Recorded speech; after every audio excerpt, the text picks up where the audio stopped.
Hello guys, welcome back to my YouTube channel. Last video में हमने अपना नया chapter how do organism reproduce इसका इंट्रोडक्शन पढ़ा था। इस वीडियो में हम लोग पढ़ेंगे एसेक्सुअल रिप्रोडक्शन के बारे में। एसेक्सुअल रिप्रोडक्शन के बारे में जैसा कि मैंने आपको इंट्रोडक्शन क्लास में बताया है कि क्या होता है एसेक्सुअल रिप्रोडक्शन। एसेक्सुअल रिप्रोडक्शन कितने टाइप का होता है, गैमेट नहीं बनेगा, सिंगल पेरेंट का इन्वॉल्वमेंट होगा, कोई वेरिएशन उससे नहीं होगा। तो आइए हम लोग एसेक्सुअल रिप्रोडक्शन को स्टडी करते हैं। तो सबसे पहला टाइप है सेक्सुअल रिप्रोडक्शन का, आपके बुक में जो दिया हुआ है वो क्या है? Through fission. फिजन के थ्रू। फिजन का मतलब होता है अलग होना, सेपरेट। अलग होगा, कहना कैसे अलग होगा? तो फिजन में हम लोग सबसे पहला पढ़ेंगे क्या? Binary fission.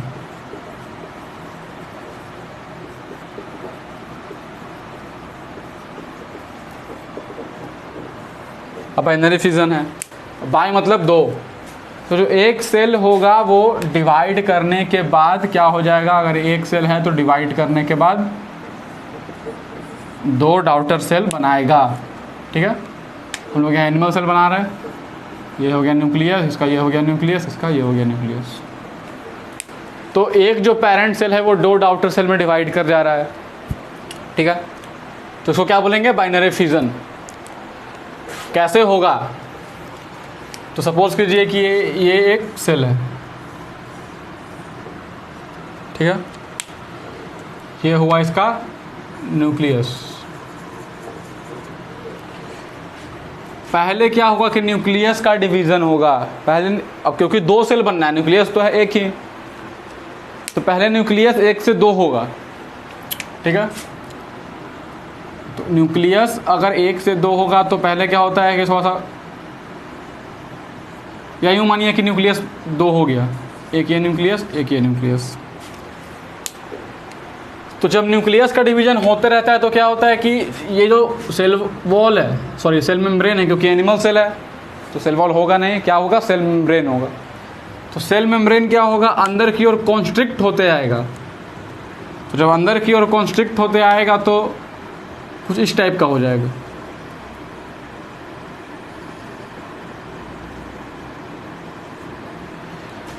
क्या हो रहा है? इसका इनवर्ड मूवमेंट हो रहा है। जो सेल मेम्ब्रेन है वो अंदर की ओर मूव कर रहा है। तो अगर ऐसे कंटिन्यूअसली मूव करते गया तो क्या होगा? ये पूरा वॉल बन जाएगा और ये दो सेल अलग हो जाएगा। तो पहला में क्या हुआ कि न्यूक्लियस का डिवीज़न हुआ। तो फर्स्ट स्टेप क्या होगा? Division of nucleus. Nucleus divide हुआ, साथ साथ क्या होगा कि जो सेल मेम्ब्रेन है वो भी कॉन्स्ट्रिक्ट होते गया, और कॉन्स्ट्रिक्ट होते होते क्या हो गया? दो सेल का फॉर्मेशन हो गया। सपोज कीजिए ये एक वॉल आ गया बीच में, तो क्या हुआ? दो सेल का फॉर्मेशन हो गया, दोनों में न्यूक्लियस चला गया, कुछ अमाउंट में साइटोप्लाज्म भी चला गया। तो ये जो साइटोप्लाज्म का डिवीज़न है, पहला क्या हुआ? न्यूक्लियस डिवाइड हुआ। तो न्यूक्लियस का जो डिवीज़न होता है उसको हम लोग क्या टर्म देते हैं? कैरियोकाइनेसिस। कैरियो मतलब न्यूक्लियस, यहाँ न्यूक्लियस का डिवीज़न हो रहा है। दूसरा में क्या हुआ? Division of cytoplasm.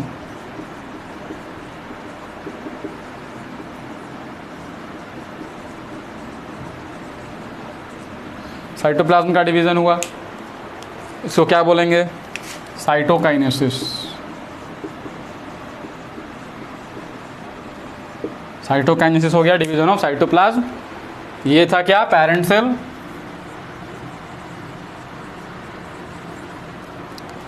अब ये दोनों क्या हो गया? Daughter cell. तो इसको हम लोग देखें तो एक हम लोग सेंटेंस क्या बोल सकते हैं, या हम लोग एक लाइन क्या बोल सकते हैं कि पेरेंट सेल का अपना फिर एग्जिस्टेंस नहीं रहा, वही पेरेंट सेल क्या हो गया? डॉटर सेल में डिवाइड हो गया। ठीक है, तो अब बोलेंगे कि इनका पेरेंट सेल कौन था? तो पेरेंट सेल में तो डिवाइड हुआ है, तो ये था आपका बाइनरी फिजन। सेंटर से क्या हो गया, दो इक्वल हाफ में क्या हो गया, डिवाइड हो गया। एग्जाम्पल क्या होगा, बैक्टीरिया,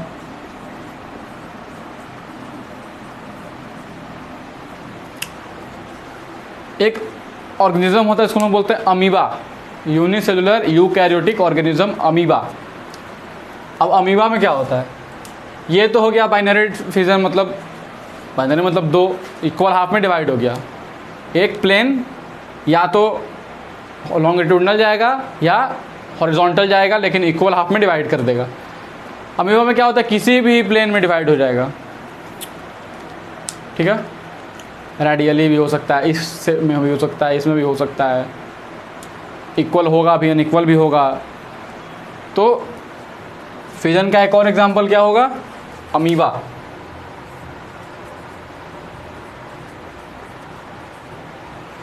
अब क्योंकि ये सिंपल ऑर्गेनिज्म है, सिंपल एक सेल है, ये डिवाइड कर गया, इसका फंडा सिंपल है।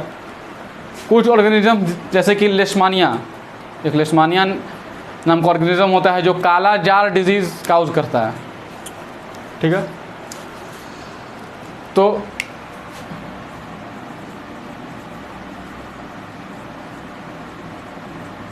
लेशमानिया जो कि काला जार डिजीज काउज करेगा,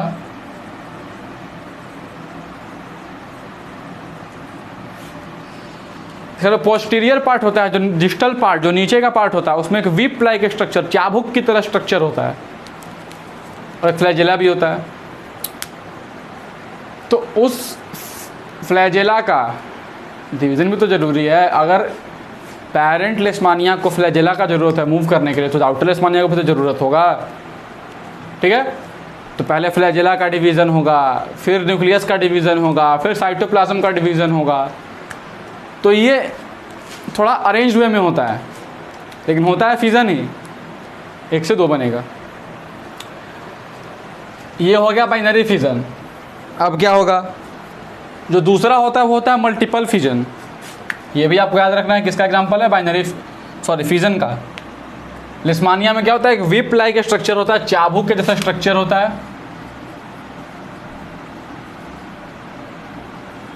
whip like structure on posterior and या डिस्टल एंड। जो लोअर एंड होता है उस पर एक विप लाइक स्ट्रक्चर होता है, चाबुक के जैसा स्ट्रक्चर, या आप लोग सिंपल उसको फ्लैजेला बोल सकते हैं। तो इसमें क्या होता है, अरेंज्ड वे में फिजन होता है। पहले फ्लैजेला का डिवीजन होगा, फ्लैजेला डिवाइड होते रहेगा, अंदर न्यूक्लियस डिवाइड होगा, फिर कॉन्स्ट्रिक्शन होगा, फिर साइटोप्लाज्म डिवाइड होगा। तो ये भी लेकिन एग्जाम्पल किसका है, फिजन का। जो सेकेंड टाइप का होता है, ये था बाइनरी फिजन। जो सेकंड होता है उसको बोलते हैं मल्टीपल फिजन।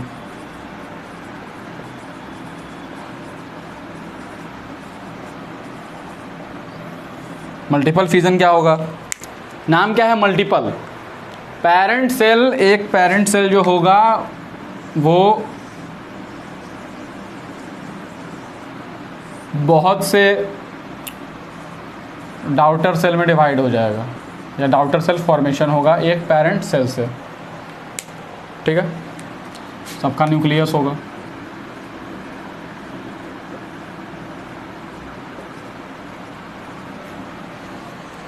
तो एक पेरेंट सेल से क्या हुआ, बहुत सारा डॉटर सेल का फॉर्मेशन हुआ, मल्टीपल फॉर्मेशन हुआ, तो क्या बोलेंगे, multiple fission.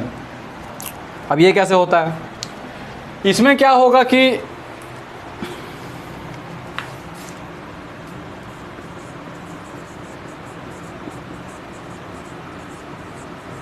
karyokinesis is followed by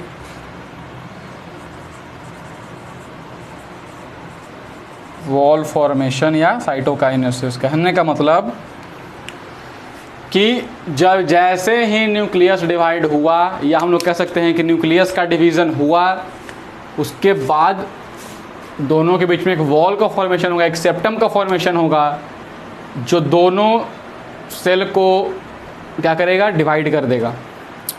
अब एक सेल अलग हो गया, एक सेल अलग हो गया। लेकिन मल्टीपल फ्यूजन में क्या होता है, न्यूक्लियस लगातार डिवाइड हो रहा है, लेकिन वॉल का फॉर्मेशन नहीं हो रहा है। जब बहुत सारा न्यूक्लियस का फॉर्मेशन हो गया तो एक एक न्यूक्लियस थोड़ा थोड़ा अमाउंट में साइटोप्लाज्म लेकर वॉल बनाएगा और फिर बाहर निकल जाएगा पेरेंट सेल से। ठीक है, तो उसको क्या बोलेंगे? Multiple fission. कहने का मतलब कि अगर ये एक सेल है, इसमें क्या होगा, पहले बहुत सारा न्यूक्लियस का डिवीज़न होगा, मल्टीपल डिवीज़न ऑफ न्यूक्लियर। 1 से 2 बनेगा, 2 से 4 बनेगा, 4 से 8 बनेगा, 8 से 16, 16 से 32, ऐसे ही करते करते बहुत सारा न्यूक्लियस का फॉर्मेशन होगा, साइटोप्लाज्म होगा ही।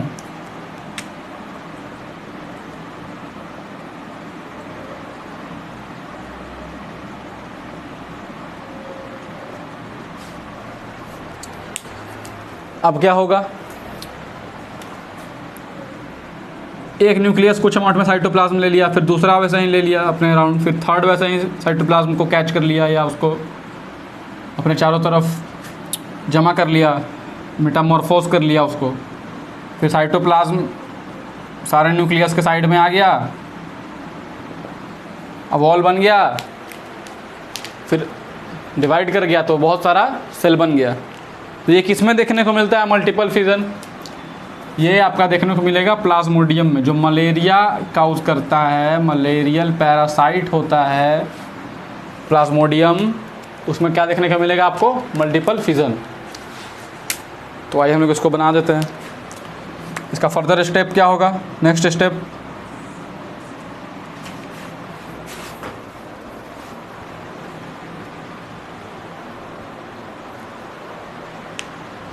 इसका नेक्स्ट स्टेप होगा, कुछ अमाउंट में साइटोप्लाज्म आया,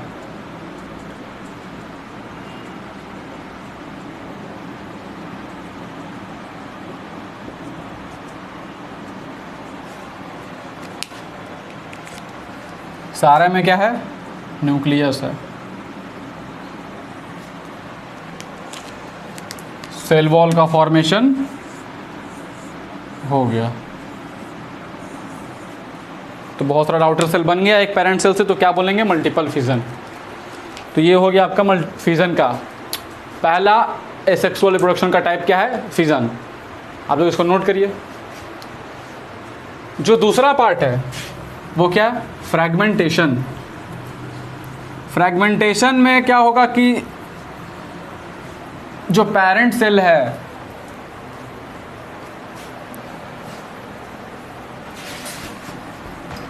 वो फ्रैगमेंट्स में डिवाइड कर जाएगा, बहुत से फ्रैगमेंट्स में, मतलब छोटे छोटे पार्ट में, और फिर वो जो फ्रैगमेंट्स हैं वो नया ऑर्गेनिज्म बना लेंगे।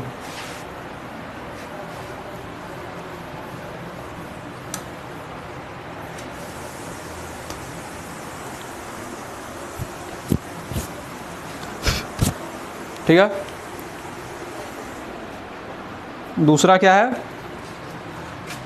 Fragmentation.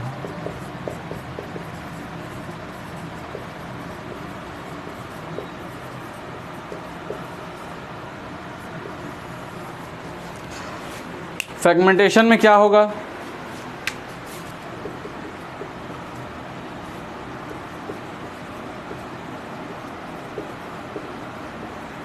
organism is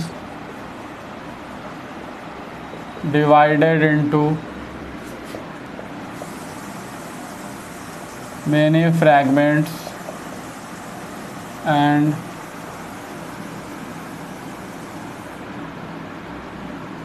each fragments forms a new individual।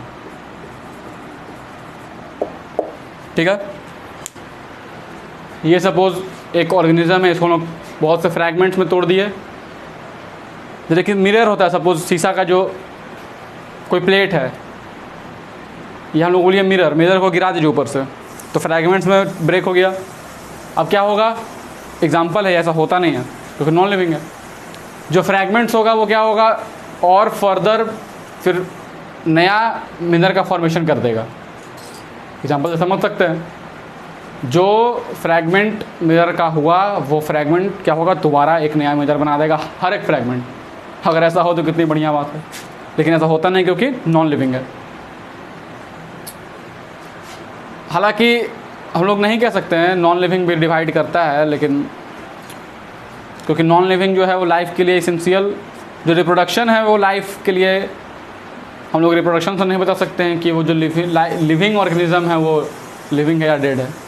खैर वो सब की बात में क्या होगा, एक ऑर्गेनिज्म बहुत से फ्रैगमेंट्स में टूट जाएगा, ब्रेक कर जाएगा, और सारा फ्रैगमेंट फिर क्या होगा, नया इंडिविजुअल का फॉर्मेशन करेगा। ठीक है, एग्जाम्पल क्या होगा इसका, एक एल्गी है जिसका नाम है स्पाइरोगाइरा।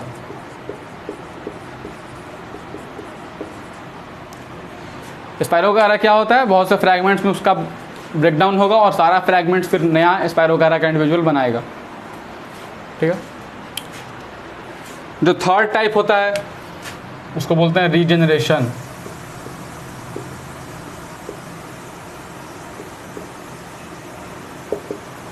रीजेनरेशन में क्या होगा, ये भी फ्रेगमेंटेशन के जैसा ही है, लेकिन कन्फ्यूज़न दोनों में नहीं होना चाहिए।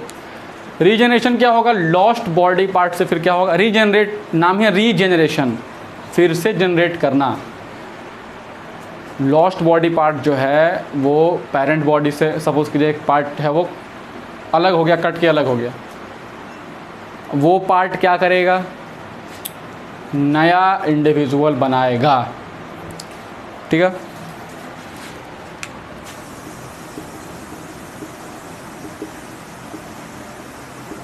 a lost part from parent body forms new individual। ठीक है, सपोज कीजिए एक ऑर्गेनिज्म है,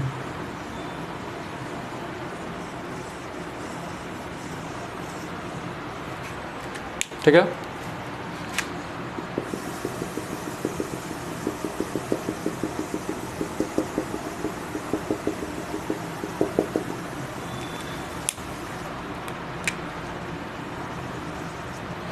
इसका क्या हुआ कि ये पार्ट लॉस्ट हो गया,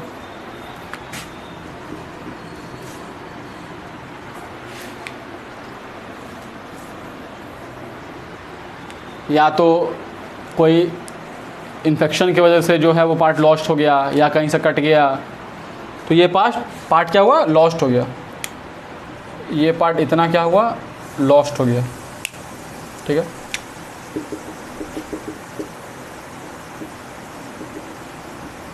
ये पार्ट का हो गया लॉस। अब ये पार्ट क्या करेगा, ये पार्ट फर्दर एक नया ऑर्गेनिज्म बना देगा, अपने आप को रीजनरेट करेगा, दोबारा जनरेशन होगा इसका, दोबारा फॉर्मेशन होगा लॉस्ट पार्ट से, क्या बोलेंगे, रीजनरेशन। एग्जाम्पल क्या होगा इसका, प्लेनेरिया।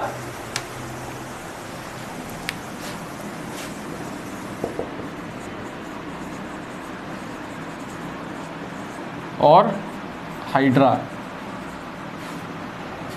एक पार्ट सपोज कीजिए ये लॉस हो गया, ये नया पिन बना देगा, तो इस प्रोसेस को क्या बोलेंगे, रीजनरेशन। एग्जाम्पल था ऐसा, तो ये था आपका रीजनरेशन। एग्जाम्पल क्या क्या, प्लेनेरिया और हाइड्रा। जो फोर्थ टाइप का होता है उसको बोलते हैं बडिंग। बडिंग क्या होता है, an extra outgrowth, an extra outgrowth, इसको लोग बर्ड कहते हैं, known as bud on parent body. Parent body पे एक एक्स्ट्रा आउटग्रोथ होता है, इसको लोग बर्ड कहते हैं। N extra outgrowth on parent body grows as and attain maturity parent की बॉडी से अटैच्ड होकर ही वो ग्रो करेगा, मैच्योरिटी को अटेन करेगा, और उसके बाद क्या होगा,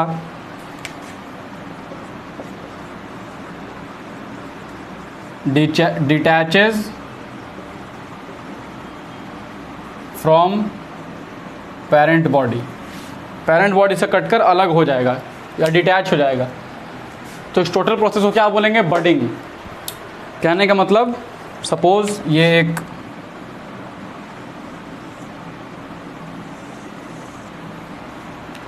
ऑर्गेनिज्म है, बीच में है न्यूक्लियस, ये हो गया इसका साइटोप्लाज्म। यहाँ पे क्या हुआ, एक एक्स्ट्रा आउटग्रोथ हुआ,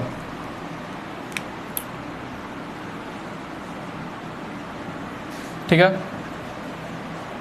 ये फर्दर क्या हुआ, ग्रोथ किया,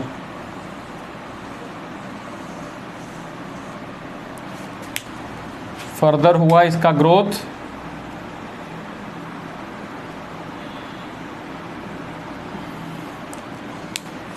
अब देखिए होता क्या है, इस न्यूक्लियस का अनइक्वल डिवीज़न होता है, ठीक है।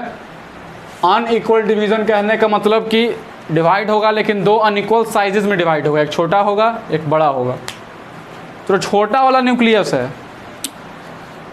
जो न्यूक्लियस ये डिवाइड हुआ कैसे, एक छोटा न्यूक्लियस में और एक बड़ा न्यूक्लियस में, लार्जर न्यूक्लियस में। Unequal division of nucleus occurs, जो छोटा वाला न्यूक्लियस है वो कहाँ माइग्रेट कर जाएगा, बड में चला जाएगा, बड में आ गया। अब इसका अपना न्यूक्लियस हो गया, अब क्या होगा, ये यहाँ से हो जाएगा डिटैच हो गया। तो ये तो एक प्लांट बॉडी हो ही गया, ये एक दूसरा प्लांट बॉडी हो गया।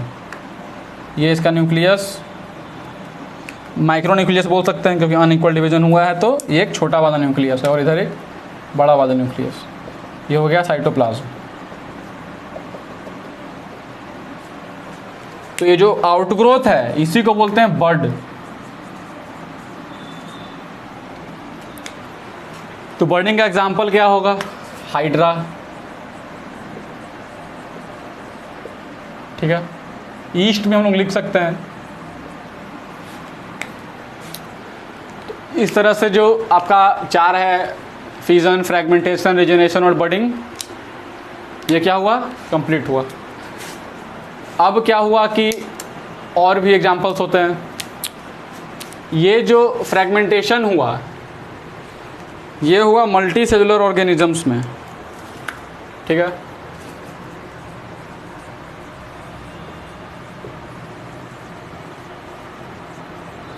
Spirogyra is a multi cellular organism. अब ऐसा नहीं कि मल्टी सेलुलर तो हम लोग भी हैं तो हमारे में फिर हो जाएगा फ्रैगमेंटेशन। आप ब्रेक हो गए, आप ब्रेक होने के बाद आपके ऐसा बहुत सारा इंडिविजुअल बन गया, ऐसा तो होता नहीं है।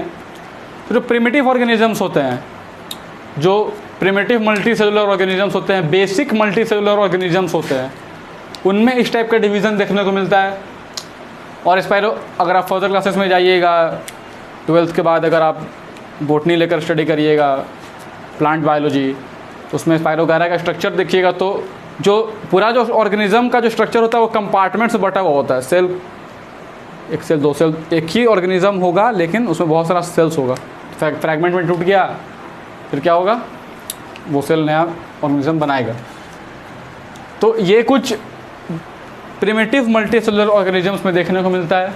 कौन, फ्रैगमेंटेशन का एग्जांपल जो होता है। सारे ऑर्गेनिजम्स में ऐसा नहीं होगा। तो अब हम लोग एक और जो आपके सिलेबस में दिया हुआ है, जो इसको बोलते हैं वेजिटेटिव प्रोपगेशन, तो हम लोग अब वेजिटेटिव प्रोपगेशन को पढ़ेंगे।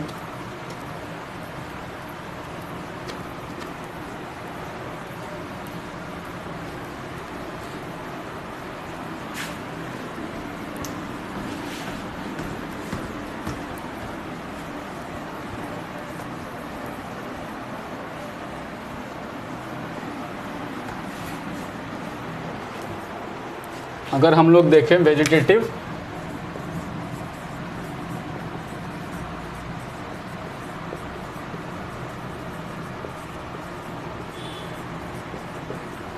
प्रोपगेशन,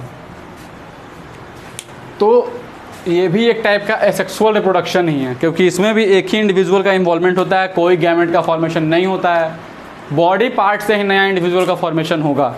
कैसे होगा? वेजिटेटिव प्रोपगेशन कहने का मतलब formation of new individuals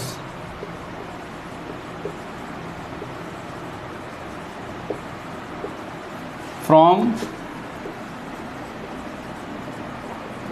somatic parts of plant body. Somatic कहने का मतलब वेजिटेटिव, ठीक है। वेजिटेटिव पार्ट का यूज करते हुए उसी स्पीसीज का एक नया इंडिविजुअल का फॉर्मेशन क्या होगा? Vegetative propagation. इसमें बहुत से मेथड्स होते हैं, जैसे कि वेरियस मेथड्स आर इन्वॉल्व्ड।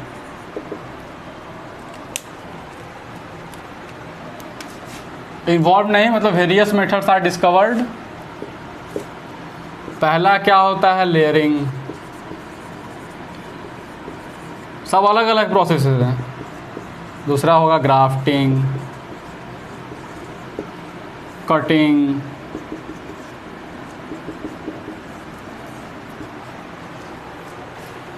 तो ये सब मेथड्स हैं जिससे हम लोग वेजिटेटिव प्रोपगेशन को क्या करते हैं? अचीव करते हैं, एक्वायर करते हैं। कैसे? लेयरिंग क्या होता है? ये जैसे कि लेमन हो गया, गुआवा में तो खैर हाँ गुआवा में भी हो सकता है, लेकिन उसका ब्रांचेज ऊपर होता है इसलिए नहीं कर। लेमन सपोज एग्जांपल लीजिए, लेमन। तो लेमन में क्या होता है कि जो ब्रांचेज नीचे हैं जिनको हम लोग बेंड करके ग्राउंड के लेयर तक ला सकते हैं, थोड़ा सा ग्राउंड के अंदर तक ला सकते हैं। तो क्या होता है कि सपोज एक लेमन प्लांट है, ये ठीक है, इस टाइप का। इसका जो ब्रांच है, ये जो ब्रांच है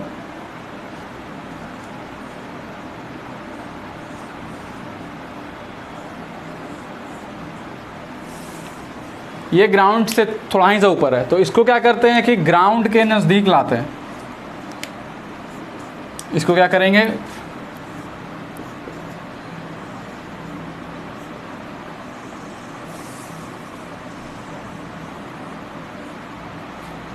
ग्राउंड के अंदर इसको थोड़ा सा बरी कर देंगे, मतलब दबा देंगे सॉइल के अंदर। इस ब्रांच को नीचे लाए और सॉइल के अंदर इसको थोड़ा सा दबा दिए। अब क्या होगा? अब इसमें थोड़ा सा वाटर डालेंगे, लाइट है यहीं, सॉइल है यहीं अंदर। तो कुछ दिन बाद 15 या 20 दिन बाद अगर इसको प्रॉपर इन्वायरमेंट मिला वैसा, तो इसमें से रूट निकलना शुरू हो जाएगा।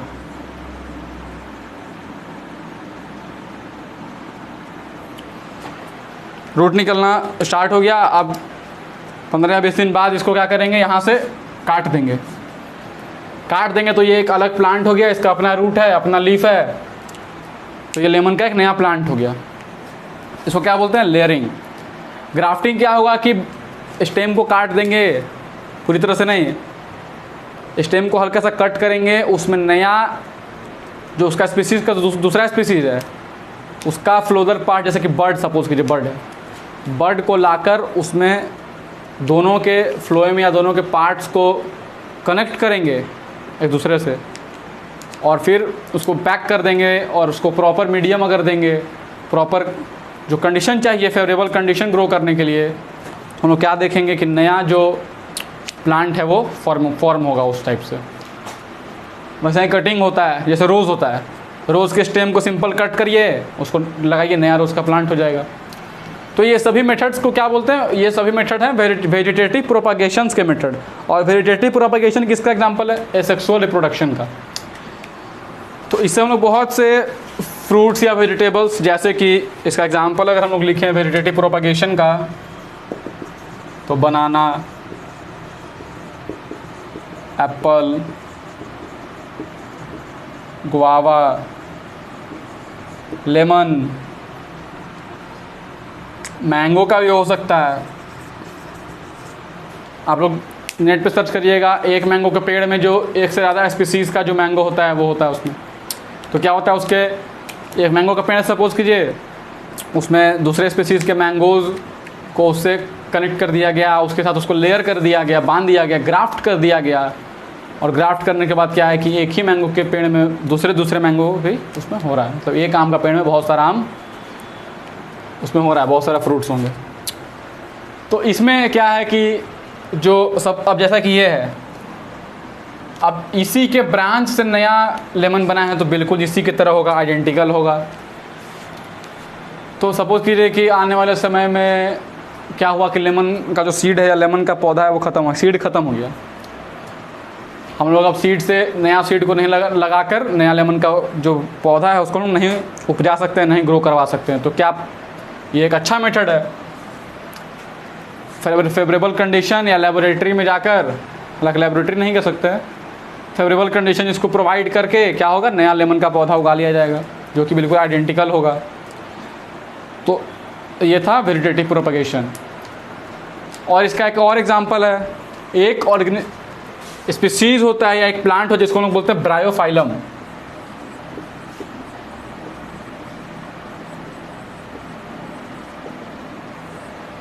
अब ब्रायोफाइलम है तो इसका क्या होता है, इसका जो लीफ होता है, जो ब्रायोफाइलम का लीफ होता है,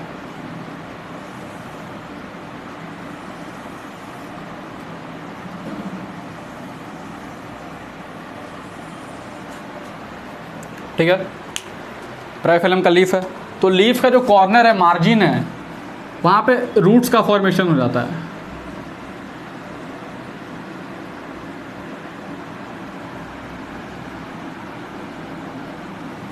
रूट्स का फॉर्मेशन हुआ लीफ के मार्जिन पे।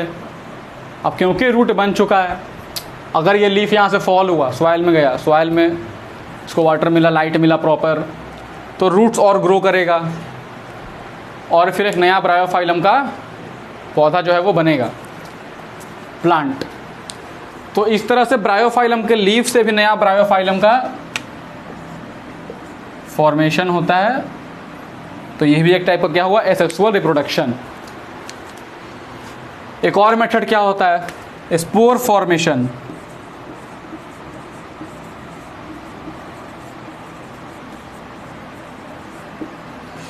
स्पोर फॉर्मेशन हमें देखने को मिलता है राइजोपस में, जो कि एक फंगस है, फंजाई है।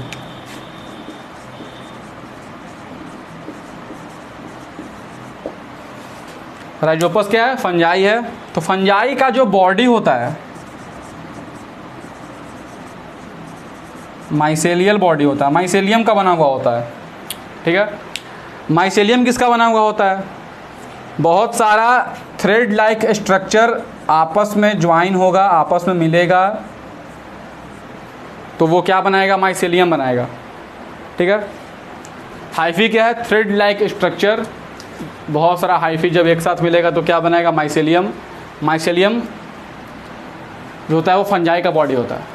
फंजाई के बॉडी को क्या बोलते हैं, माइसेलियम टाइप। अब इसमें क्या होता है स्पोर फॉर्मेशन में, तो अगर जो थ्रेड लाइक स्ट्रक्चर को हम लोग देखें, जो हाइफा होता है उसके स्ट्रक्चर को देखें,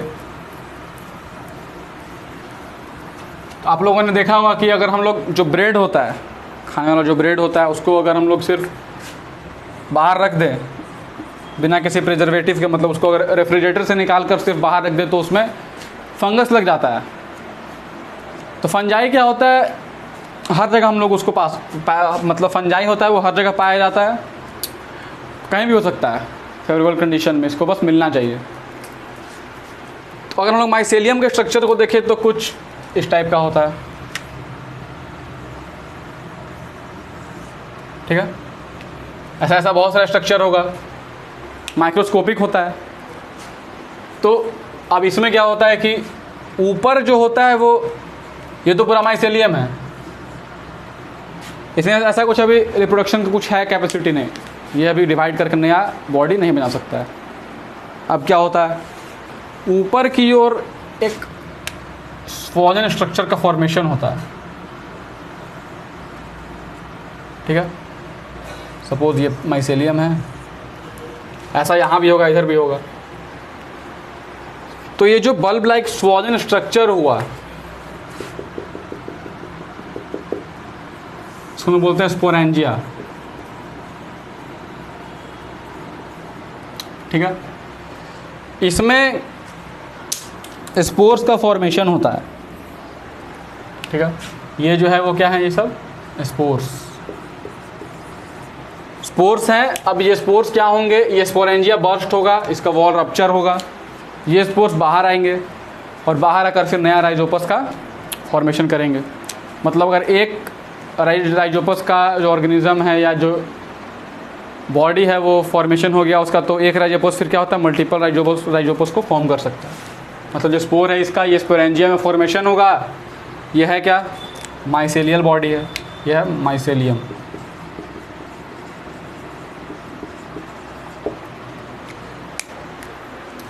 तो ये क्या होगा, स्पोर्स फिर रप्चर होगा स्पोरेंजिया का वॉल और स्पोर्स बाहर आकर फिर नया राइजोपस का फॉर्मेशन करेंगे। तो इन सारे एग्जांपल्स में आपने देखा कि एक ही इंडिविजुअल इन्वॉल्व्ड है, एक ही इंडिविजुअल दो या दो से अधिक इंडिविजुअल का फॉर्मेशन करवा रहा है, मतलब डिवाइड कर रहा है, उससे नया इंडिविजुअल का फॉर्मेशन हो रहा है, कोई गैमेट का फॉर्मेशन हो नहीं रहा है।